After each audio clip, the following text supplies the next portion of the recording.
Lord be with you. Also with you. A reading from the Infancy Gospel of James.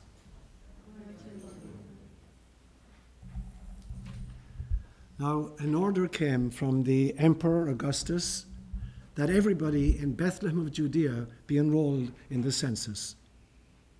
And Joseph wondered, I'll enroll my sons, but what am I going to do with this girl, Mary?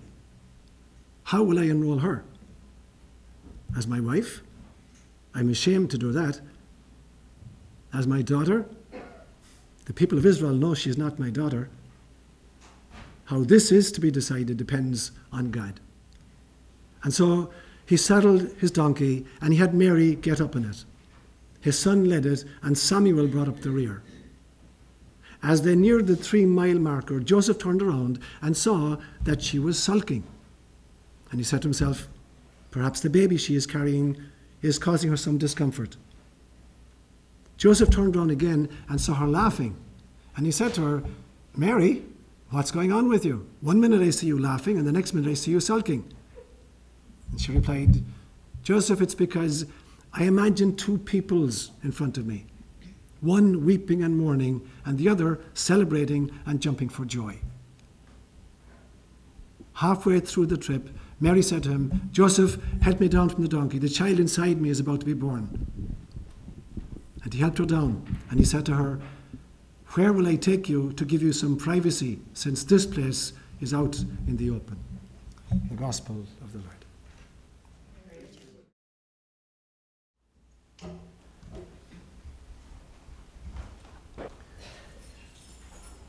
Some of the most fascinating spiritual insights that I've ever had in the last 10 years particularly, appropriately enough, have come through electronics.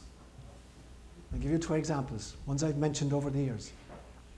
I have a real penchant for getting lost, always have. You turn me around and I have no idea where I am. The first time I moved in Palo Alto, I lived for about 6 or 7 years in St. Albert the Great's church, and then they moved me down to a different church, St. Aloysius, down in El Camino. And I kept getting lost going home. I couldn't find my way from my office in Los Altos to the new pad in El Camino. I couldn't find it. So about 8 or 9 years ago, I got a gift of a GPS system, and it has saved my life on countless occasions since then. Because the GPS system, as you know, at any stage, a GPS system knows precisely where you are, to within yards or even millimeters if you've got a military version of it. Literally, it knows exactly where you are all the time. And so if you punch in a request, you have a destination in mind, and you punch in a request, the GPS will take you at the optimal route to get you to your destination. And if you disregard a command it gives you, or you ignore it or you go wrong, it's not going to lose patience with you. It's going to say, you know, okay, so you didn't listen to what I said, you made some mistake, but I presume you still need to get to where you want to go, so I'll give you a new direction that will get you back on track. And no matter how many mistakes you make, it'll keep giving you directions that will finally get you to your destination. And I began to see immediately, this is God. This is our relationship with God. It's a brilliant metaphor. God knows precisely where we are at any one stage. And when we tell God where we want to go, which presumably is toward enlightenment, God gives us step-by-step directions. And a lot of them we ignore.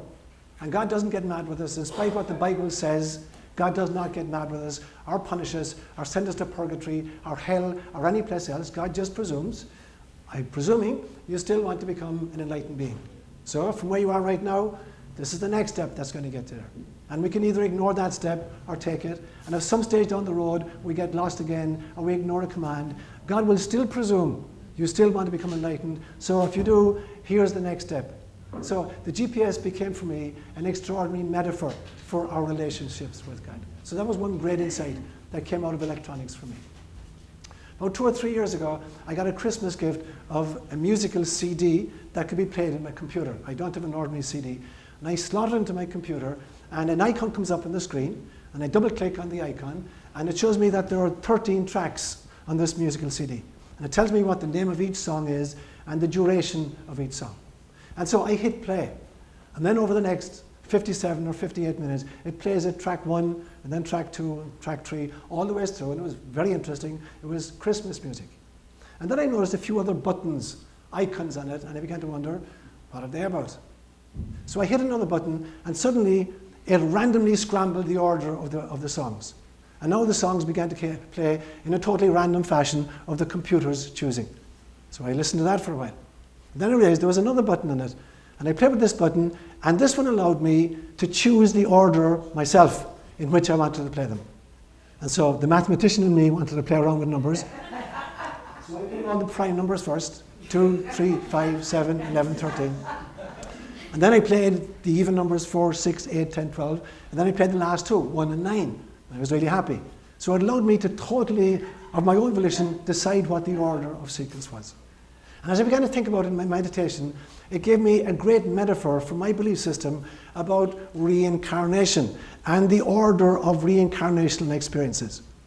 Because I do not believe that, since I do believe in reincarnation, I don't believe that reincarnations follow the chronology of human time. So that my incarnation in the 30th century had to happen before my reincarnation in the 15th century. It ain't so. I began to see I could scramble the order. And that when we step outside of time, when we're in the bardo state in between lifetimes, so suppose I've just ended an experience as a 20th century Irishman, and I now want another experience, I could choose to be born a slave girl in North Africa in the 13th century as my next incarnation. I can scramble the order any way I want, because we step outside of time once we step outside of the gross body. So that was the great insight I got from the electronics of a CD player. Well, a few months ago, somebody gave me another electronic gift, and that's what I want to make the subject of the homily this morning. So I'm going to make 4 main points this morning. The first one I will call the historical archiving, the time machine. The second point I'll make is word as sound and word as energy. And the third point will be word as entity. And fourthly, word as the architect of evolution. So my first point then is the time machine backup drive, because that was the gift somebody gave me a few months ago. And it's a device on the computer, and it backs up everything you're doing on the computer on a regular basis. But when you want to recall it, at the end of the day, it stores the entire configuration of your computer for that one day. And then tomorrow you work your machine again, and at the end of the day, it totally stores the configuration at the end of today. But you can flip back in time. If I wanted to know what the configuration of my computer was on the 15th of March 2009, I can pick out that date, and it will show me precisely what was on my computer that day. No changes. Even though I've worked on some of the documents on the 16th and the 17th and the 18th of March, it holds each version totally intact. I thought this was mind-blowing. You could pick out any version from any day, and it's held totally intact in its original form, and it can't be deleted or erased, even though you continue to work on some of the documents. Then, fortuitously, somebody gave me a gift a few days ago of a book called The Magus of Strovolos. He's a Cypriot mystic of the 1978 to about 2002. And I was reading through this, and something hit me. And that was the origin of what I want my thesis for today. So what I got was this, that this machine makes accurate copies of every configuration of days I've worked on my computer. And I begin to get it that this is true of us as well. We know from subatomic physics that atoms literally, they blink in and out of existence. We can't capture them or hold them in a final configuration. They literally come into being and they go out of being on a nanosecond basis. Now, if that's true, then it must be true at every order above that. If you take just not subatomic particles, but maybe molecules, it's equally true then that since molecules are composed of atoms, then every molecule itself blinks in and out of existence on a regular basis. And if cells are consisting of molecules, then it's true that every cell in your body, every cell in every organism blinks in and out of existence in some kind of a fashion. And since organs consist of cells, it's true of your organs, that your heart, your lungs, your liver, your eyes, everything about you in a sense comes into existence and ceases to exist on a regular basis, on a nanosecond basis. And this presumably is true of the entire organism itself, not just the organs of your body, but your entire organism. And I began to see that Not only can you not step into the same self-identical self on two occasions, nothing can. The earth itself cannot. The earth is coming into existence and ceasing to exist every nanosecond. There's a brand new version of planet Earth every nanosecond, as there is of the galaxy itself, as there is of the very cosmos in which we live. So to think that we can step into the identical self, same self, on two subsequent occasions is not true. There is nothing the same about who you are now. You're a different person you were when you walked in the door, and you'll be a different person in the next breath you take. So everything is constantly changing in God's extraordinary creativity. But the interesting thing was, every version of all of these things is archived. Just like my time machine backup disk drive, every version, except God is doing it on a nanosecond basis, not just at the end of every day. God has a backup drive that records the configuration of all of her creation every single nanosecond. And now for the extraordinary thing about it. Not only is all of that archived, all of that can be accessed. When we know how to do it spiritually, when we know how to do it and get into the proper kinds of mystical states, we can go back and we can revisit any version of reality at any time in the history of its evolution. And this is true about our own events, our own history, our own experiences, or the experiences of anybody else. And so accessing the archives is what the mystics do best. That's what they do for a living. Learning how to archive, learning how to access the archives and interact with them.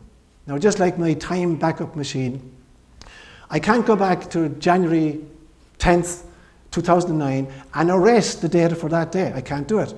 I can work on a parallel. I can take a document from then and I can rework it, but I can't erase it. I can access it, I can't erase it. I can't get rid of the fact that it's there, but I could create a counter movement or a parallel version of it. And this for me is the beauty of parallel universes, that we get the opportunity as frequently as we need to revisit any incident in our lives or any event in anybody else's life, and when we can't change the facts of it, we can create another version. So we can't alter or shred the fact, but we can counter the effect of anything that's ever happened in human history. This is an extraordinary privilege we have as human beings. So that's my first point. My second point then is, I want to specify this. What does that mean when we talk about the spoken word? So my second point then is word as sound and word as energy. So when I speak a word to somebody, there's an acoustical vibration set up which goes into a person's ear, and then the brain interprets this and creates meaning out of the sounds. And on the basis of the meaning it creates, there will be an emotional response to it. And on the basis of the emotional response, there'll be literally a physiological reaction set up. And the net result will be, there'll be a spiritual result from all of this. So the literal sounds that you make when you pronounce words, they create the following concatenation of circumstances. They set up first an acoustical vibration, which is then interpreted by the brain. It's assigned meaning. The meaning leads to an emotional response. The emotional response creates a physiological reaction, and then the sum total is that there is a spiritual result of the whole thing. So word as sound is really, really powerful, which means we have to be really careful of the words we speak, because that's the effect they have on the hearers. But there's a second level, and it's that words are not just acoustical vibrations, they're also literally energy forms in their own. We know from Einstein's very famous formula, E equals mc squared, that everything is energy. And so that's true of not just physical stuff, it's true of emotional stuff, it's true of mental stuff, and it's true of spiritual stuff. So when I speak a word then, I'm not just creating acoustical vibrations, which you will interpret, assign meaning to, emotionally respond to, physiologically react to, and have some kind of a spiritual experience as a result. There's also an energy connection. And since you've heard me say many, many times that my belief system is that we don't just have one body, we have 7 levels of body. There's the gross physical body of us, there's the etheric body of us, there's the astral/emotional body of us, there's the mental body of us, there's the psychic or causal body of us, there is Atman, which is soul body, and there is Brahma consciousness, which was cosmic consciousness. These are the 7 levels of body we inhabit. When we send out energy at any level, it interacts with the energies of all of the other levels. And so when I speak a word, it is not just an acoustical vibration which creates a chain reaction of the other things I've just mentioned. It is that there's also a reaction being set up, in myself even, between all of the other levels of myself. The energy of the spoken word is creating all of these corresponding shifts at each of these other levels of myself. At my etheric level, at my astral level, at my mental level, at my causal level, at my Atman level, and at my Brahma consciousness level. And moreover, it's creating the same energy is interacting with you at all of these levels of your body. So there's an extraordinary knock-on effect of these. So words are not just sounds that have the following effects. They're energies that also interact with the energy bodies of everybody in the vicinity. Not even just people who physically heard them, but people who were in the vicinity. Energy moves out and everybody gets involved in the exercise. So that's a really, really important consideration. That's my second point. But the third point is my real thesis for today. Word as entity. Word not just as sound, word not just as energy, but word as entity. As a result of reading this mystic from Cypriot, I had this extraordinary insight, which is this. That when I speak a word, if I speak it with intensity and conviction, I'm not just creating sounds, I'm not even just creating energies, I'm literally birthing an entity. In the same way that the Word of God becomes enfleshed, and I've said to you many, many times, I do not believe that Jesus is the only Word of God. I believe that every word God speaks gets enfleshed. Every rock, every tree, every animal, every human being is a Word of God made flesh. So when God speaks a word, it gets enfleshed.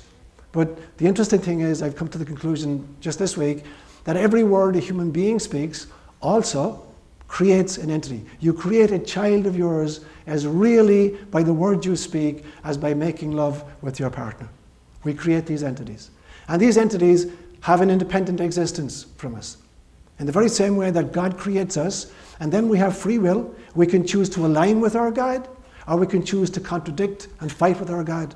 Or the children you give birth to, they can choose to be obedient to you, or they can choose to act out and be a thorn in your side. Once you have birthed them, they have an independence all of their own.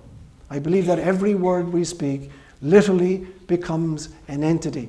It has a volition and an energy all of its own. And that's the explanation for me of why we have this mind chatter. Why can we so often not turn off our minds? Because we're not wrestling with our minds, we're wrestling with entities whom we have created through our words. If they were ours, if it were simply our mind, we could literally shut it off like that. It is not our mind. We are wrestling with entities that have an independence and a personality all of their own. And they've got an agenda, and we've got an agenda, and they're not going to let us sleep until we kind of wrestle with their agenda. So they literally are beings in their own right. Now this sets up some extraordinarily complex dynamics. If I give birth to a child through a word I speak, or I give birth to a whole bunch of children, I'd be really, really careful that the children I'm birthing aren't entities of darkness, rather that they're children of light. Because I will be followed about by my brood. That to which I give birth will follow me around and interact with me. And so the first dynamic is, there's an interaction between the words I've spoken, the children I've given birth to, and myself. That's the relationship. But the words I've given birth to are like siblings who interact with each other. And so various words, energetically and as entities, they interact with each other, and there's a dynamic going on, and they create an effect. Moreover, the words I speak, the children I've given birth to, can interact with the children that other thinkers and speakers have given birth to as well. And the children I've given birth to can interact with the other speakers, the parents of those other children, and I can interact with the parents of these other children. So there are 6 totally different dynamics go on when I speak a word. So I have to be really, really careful of the words I speak for all of those reasons. Not just for acoustical reasons, not just for energetic reasons, but because I am birthing entities. But here's the kind of the kicker. Human beings are not the only beings who are birthing through the process of word. Everything in creation is birthing. There are entities being birthed by the activity and the existence and the being of everything in our universe. Whether we're talking about angelic beings, or ETs, or we're talking about animals, or we're talking about plants, or we're talking about rocks. Everything that has existence through its very being and through its very energy, in my opinion, is creating entities that interact and create issues or create love and create life for us. And then there are mega birthers. So as I am able to do this as an individual, that the words I speak as an individual are birthing either children of light or they're birthing children of dark, which then interact with the children of other people who are also birthing. As cultures, a culture births in a mega sense of the word. When a culture births a thought or a word or an idea or a paradigm, it is really, really robust and really, really powerful. So we have to be really, really careful as groups and as cultures that to which we give attention. This is the danger of propaganda, because propaganda is an extraordinarily robust child that has been birthed from the words and the thinking of a huge group of people. And then there's what I would call the ultra entity, and that is the entity is birthed by an entire species. When the entire human species begins to think in a particular fashion or to speak in a particular fashion, then we really birth extraordinarily robust entities which can alter the course of human history. Which is why, in my opinion, we have to be really, really careful of any organizations that have a global impact. Whether those are multinational corporations, or whether it's the scientific method which is accepted all over the world, or whether it's religions which are worldwide, or whether it's media moguls who have charge of the propaganda. Anything or any organization that has a global outreach is capable of birthing extraordinarily powerful entities, which have an independence all of their own, apart from their creators, and continue to influence our interactions. That's my third point. My fourth point is this then. The word as the architect of evolution. So if it is true then, in a sense, that the personality, in a sense, is the sum total of all of the entities that the father figure or the mother figure has birthed. So I, Sean O'Leary, am the sum total of all of the thoughts, all of the words, all of the actions I've engaged in, not just in this lifetime as Sean O'Leary, but on all my previous incarnations as well. The personality that you see today is the net result of all those thoughts, all those words, all those actions. So the personality is the sum total of all of the children birthed by the individual. And as I said, the culture is the sum total of all the children born of the civilization itself or the group itself. Now, so these are really, really, really powerful. The good news, however, is that we can go back, we can access the archives, and we can intervene. And karma is a direction finder. Karma is the GPS system. It allows us to realize, where did I want to go? The computer system, God knows where I am right now. To get to where I want to go now from where I am right now, what do I need to do at this stage of the journey?